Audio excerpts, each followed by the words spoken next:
Now, if you are struggling with drawing the human figure, drawing dynamic poses, drawing in perspective, and drawing from different angles, well, this video is for you. In this video, I'll be showing you a very easy way to draw basically any pose just using a stick figure.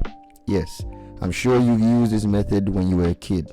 Now, this method, though simple, will drastically improve your drawings as it did mine. You're able to draw more complex figures, able to draw from any angle. So I'll be giving you simple exercises to practice to help you get the most out of your practice sessions. So if this is your first time on this channel, please consider subscribing and leave a like to help with the algorithm. Thank you. Without further ado, let's start. So whenever you are drawing the human figure, it can be broken down into three parts: the head, the torso, and the abdomen. These are represented using basic spheres. Some artists use cubes, some artists use squares, any other 3D shape, but I personally use spheres, and I would recommend that because it feels more natural and it's much easier to do. So the stick figure is just a combination of the lines and the sphere. So I'll recommend when starting out, start by practicing basic spheres and basic lines. Just constant repetition to get the flow and to get your hand moving in that particular motion. So whenever you are drawing a human figure, it will feel more natural and much easier, because the human figure in general is just a combination of these. Now, the largest part of the human figure is the torso, and I recommend you spend a lot of time practicing this.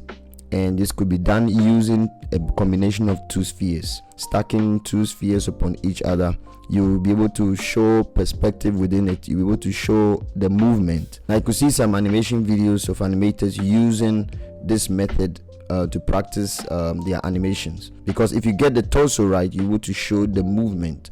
It occupies probably like 50 or 60% of the whole figure, so I'll recommend you practice that more often.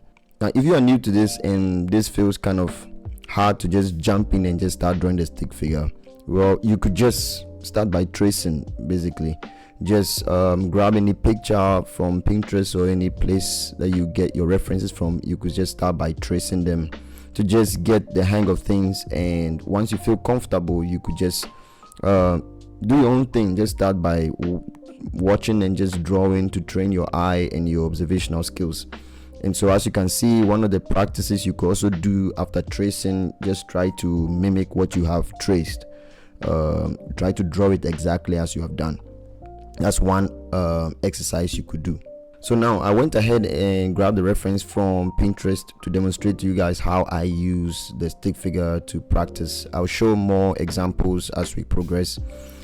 So as you can see, I start by drawing the figure. I use that as a framework, just a skeleton to be able to guide me to flesh everything out and draw the dress, the hair, everything. So at the beginning, it doesn't matter, just use the sphere and the lines to be able to tell you the placement of the figure. Sorry guys if you can't see, because when I started drawing, I was trained to draw very light-handed. Whenever I sketch, I draw very lightly, so it kind of like seeps into my digital drawings when I'm drawing on Photoshop. But sorry guys, next time I will draw much deeper for you guys to see. Now, one thing I wanted to address is how the stick figure will help with your character designs. Some people use silhouettes. I personally use the stick drawing. You can see I exaggerated certain parts of the spheres. You could exaggerate the head, you could exaggerate the lower, the mid, anyone you want. It will just be creative with the stick figure. You will to come up with interesting designs. Now, this is another sketch showing how I approach using the stick drawing. I'll release a video later on doing more sketches, so you could watch and see how I approach it. Next time I'll be drawing much deeper and refined lines, so you guys could see. You could use this method to draw basically anything. Starting out with just the sphere and the lines, you could be able to draw anything you want. Dynamic poses, drawing in perspective. The perspective is just basically stacking things upon another. The farther an object is, the smaller it is.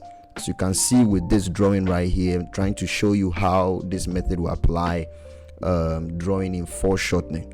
So you could see how I stack them. The closer the object is to the camera, the bigger it is, and the farther, more smaller it gets.